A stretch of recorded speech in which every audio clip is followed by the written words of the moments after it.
Long before maps were drawn and borders named, there existed a kingdom hidden from the eyes of men, not destroyed, not conquered.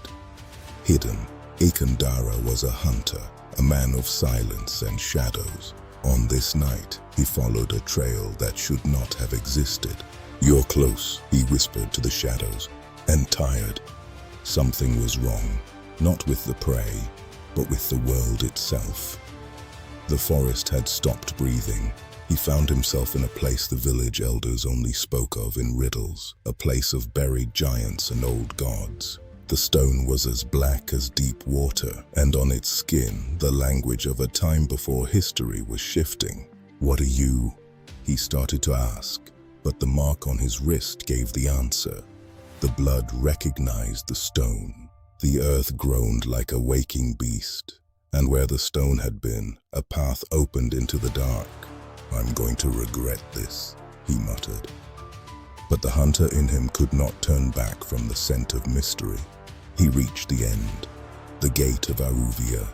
It had been waiting 200 years for a heartbeat it recognized. God. He exhaled.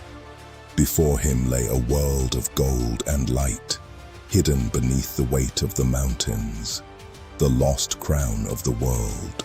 The silence was total, the silence of a world that had been holding its breath for centuries, waiting for its king.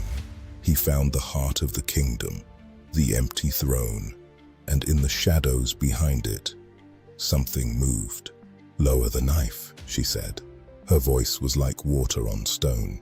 It would not help you regardless. Her name was Sarah Vielle, the Silver Guardian. She had been alone in the dark for 231 years, waiting for the bloodline to return. She told him of a war that cost everything, of a king who buried his kingdom to save it, and of a child sent to the surface to keep the spark alive. "Unless a true heir sits the throne," Sarah warned, "Aruvia will collapse into dust." Ekan looked at his hands, hands meant for nets, not crowns. He returned to the surface, to the stars, but he knew what his grandmother would say. A man who finds a door and walks away from it has already answered his question. He did not know what he was walking toward. He knew what he was walking for, and sometimes that is enough.